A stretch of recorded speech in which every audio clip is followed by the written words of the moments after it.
Kita sudah tahu bahwa ada beberapa fungsi aktivasi yang bisa kita pakai dalam artificial neural network atau machine learning.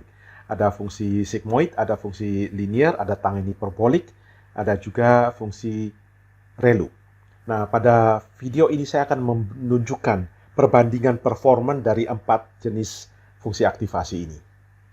Nah, seperti kita sudah pelajari pada video sebelumnya, jadi proses dalam artificial neural network itu adalah input dikali dengan weight ditambah dengan bias, itu kita ketemu Z. Jadi Z adalah weight dikali input tambah bias. Kemudian dari set ini untuk bisa ketemu output dari tiap node, maka A adalah dari Z1 yang dimasukkan ke fungsi aktivasi. Dalam hal ini fungsi aktivasi misalnya sigmoid. Jadi set sigmoid dari Z1 akan jadi A1. Sigmoid itu yang bentuk fungsinya seperti ini. Ini lurus harusnya jadi 0. Ini puncaknya di 1. Pada video sebelumnya saya sudah menunjukkan bahwa orang sekarang tidak memakai sigmoid, tapi orang memakai ReLU. ReLU lebih baik dari sigmoid dalam hal kecepatan belajarnya. Sigmoid masih dipakai di layer terakhir. Kenapa di layer terakhir? Karena memang kita ingin output untuk klasifikasi, khususnya logistic regression, maka kita ingin outputnya 0 atau 1. Karena outputnya 0 atau 1, maka kita pakai sigmoid di layer yang terakhir. Tapi layer-layer yang di dalamnya orang pakai ReLU. Nah, selain ReLU sebenarnya saya juga sudah sampaikan bahwa kita punya fungsi aktivasi yang lain kemungkinan. Misalnya tangen hiperbolik atau juga fungsi aktivasi linear. Nah, dalam video ini saya akan tunjukkan secara praktis bagaimana dampak kalau kita memakai ReLU, sigmoid, tangen hiperbolik atau linear. Nah, sebelum itu saya akan mengingatkan kembali kita pada 4 fungsi aktivasi ini. Jadi sigmoid gambarnya seperti ini. Jadi 0, 0,5, 1. Jadi ini Z, ini A. Di sini 0,5, puncaknya 1. Kalau set positif, dia akan menuju 1, set negatif, outputnya A-nya akan menuju 0. Tangen hiperbolik itu hampir sama, tapi bedanya adalah dia minus 1 dan 1. Jadi di sini minus 1, ini 1. Z, ini A. Sedangkan ReLU itu fungsi linear, ini Z, ini A. Tapi yang untuk Z negatif dia jadi 0. Sedangkan fungsi linear, maka dia murni linear semua. Maka linear semua seperti ini. Kita sudah belajar dalam video sebelumnya sesungguhnya, sigmoid ini kelemahannya, jadi disadvantage-nya adalah gradiennya cenderung kecil. Gradiennya cenderung 0 jika set terlalu besar atau set terlalu kecil. Jadi kecepatan belajarnya jadi lambat. Sedangkan kelebihannya adalah sigmoid ini akan dipakai di layer terakhir. Karena tadi saya jelaskan, karena output yang kita inginkan 0 atau 1. Tangen hiperbolik sedikit lebih baik dari sigmoid. Karena tangen hiperbolik kelebihannya lebih cepat dari sigmoid. Lebih cepat dari sigmoid ya. Ini kelebihannya. Kelemahannya masih mirip seperti sigmoid. Jadi cenderung juga lambat. Dia lambat tapi lebih cepat dari sigmoid. Seperti itu. Nah, kalau ReLU ini yang sering dipakai. ReLU ini keuntungannya adalah proses belajarnya cepat. Linear, kenapa kita tidak pakai linear saja? Karena ini ReLU itu sebenarnya campuran linear dan 0. Kenapa kita tidak pakai linear? Nah, saya sudah jelaskan juga sebelumnya, tapi saya ulangi di sini. Misalnya saya punya 2 layer saja. Ini W, ini input A, ini B. Jadi kita dapat Z sama dengan W kali A, W1 ya. W1 kali A0 tambah B1. Ini Z1. Kemudian karena dia fungsi linear, maka Z selalu sama dengan A. Maka ini saya sama dengan Z1 sama dengan A1. Jadi A1 sama dengan W1 kali A0 tambah B1. Kemudian di sini dikali dengan W2, B2. Maka saya dapat Z2. Z2 adalah W2 kali A1 tambah B2. Jadi sama dengan W2 kali A1 yang ini. W1 kali A0 tambah B1, kemudian tambah B2. Ini kalau saya sederhanakan, jadi W1 W2 kali A0 tambah W2 kali B1 tambah B2. Nah, ini kalau saya sederhanakan, ini semua akan jadi satu bilangan. Seolah-olah ini sesuatu B yang baru, sedangkan ini jadi satu bilangan juga, jadi seperti W yang baru.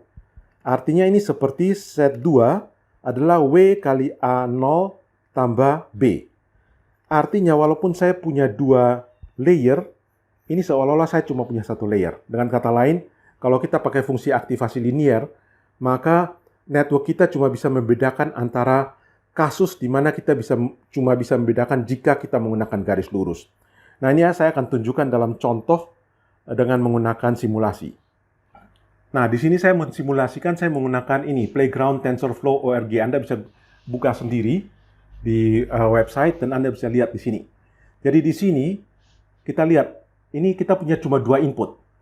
Jadi X dan Y. Nah, ini kondisinya adalah 1 layer, 2 layer, 3 layer. Jadi 2 hidden layer, 1 output layer. Output layernya selalu pakai sigmoid. Sedangkan di sini sekarang saya pakai tangen hiperbolik, atau saya mulai dulu dari sigmoid semua. Jadi ini sigmoid juga, sigmoid ada 4 node di sini, ada 2 node di sini. Nah, case-nya seperti apa? Saya ingin untuk mengklasifikasikan, mungkin saya mulai dari sini dulu. Oke, saya ingin membuat neural network yang bisa mengklasifikasikan antara biru dengan orange ini. Tentunya ini kasus sangat ringan, sehingga saya cukup buat satu garis ini. Maka seharusnya saya pakai fungsi linear saja sudah cukup. Kita coba jalankan dengan fungsi linear. Anda lihat, hanya dalam 30 epoch, dia sudah bisa bedakan antara daerah biru dan daerah orange. Ini saya ganti fungsi yang lain sekalipun, sigmoid. Kita lihat lagi. Ya, sekitar 60-an, lebih lambat. Kita pakai tangen hiperbolik. Ya, juga hampir cepat, karena kasusnya sangat mudah. Nah, sekarang kalau saya pergi ke kasus ini saya ingin supaya bisa membedakan antara daerah biru yang di tengah dan daerah orange yang di pinggir. Tentunya saya akan bisa coba membandingkan fungsi-fungsi ini. Saya akan mulai dengan fungsi sigmoid. Kita jalankan.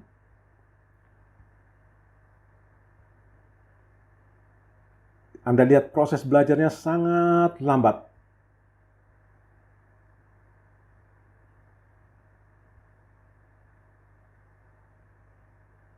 Oke, coba saya alihkan fungsinya menjadi fungsi ReLU. Anda lihat, begitu cepat.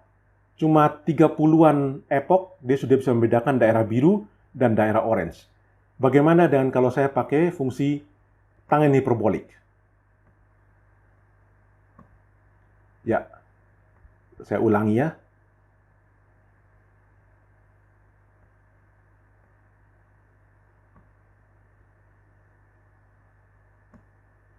Ya, kira-kira di 100-an epoch dia sudah bisa mengklasifikasikan. Jadi kita lihat di sini bahwa kalau kita pakai sigmoid sangat lambat, hampir tidak pernah tercapai klasifikasinya.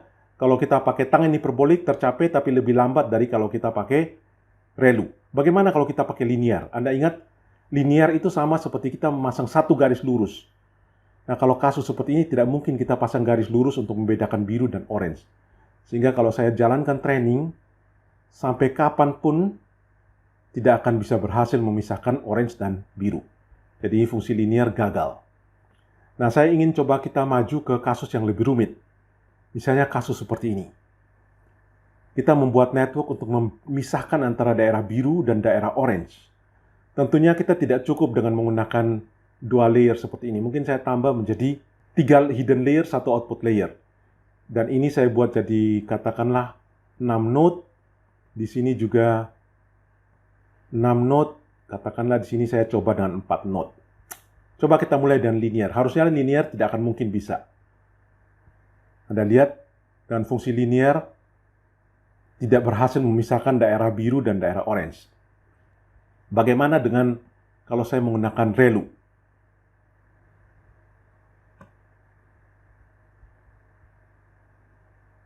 Kita lihat prosesnya.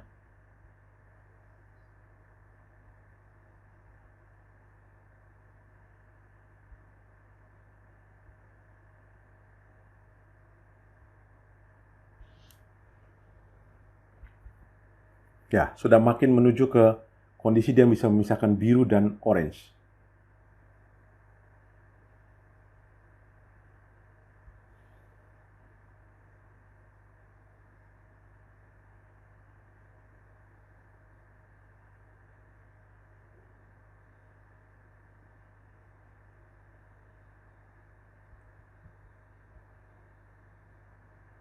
Oke, katakanlah ini saya bilang bahwa dia sudah berhasil membedakan biru dan orange. Ini 945 kali iterasi atau 945 epoch. Bagaimana kalau kita menggunakan sigmoid?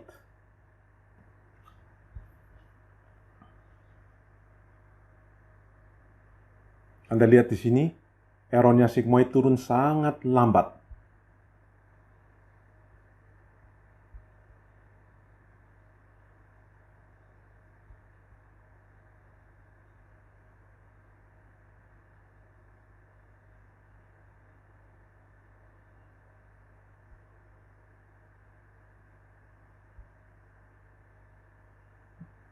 Di J-nya, cost-nya turun, kemudian jadi flat lagi. Kalau sudah flat ini berarti cost-nya berubah dengan sangat lambat. Ini sudah 700. Coba kita lihat sampai melebihi dari 900 epoch.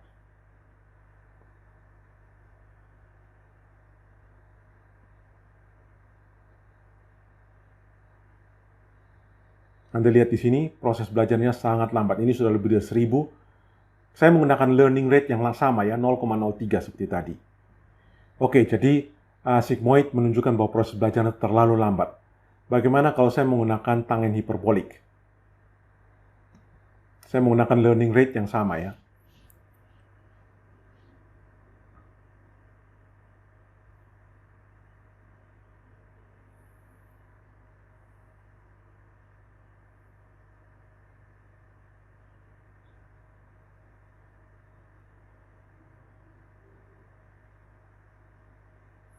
Anda lihat proses belajarnya di sini sudah berjalan lebih cepat dari sigmoid, tapi tentunya lebih lambat dari ReLU.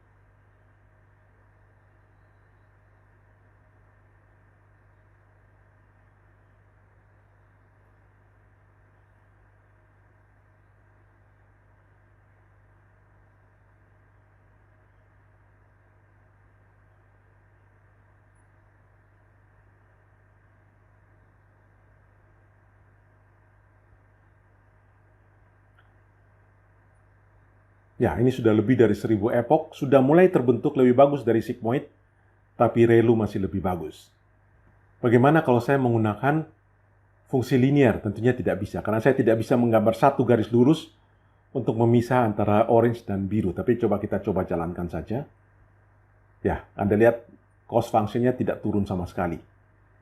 Jadi flat di situ. Sampai kapanpun kita tidak akan mencapai klasifikasi yang baik.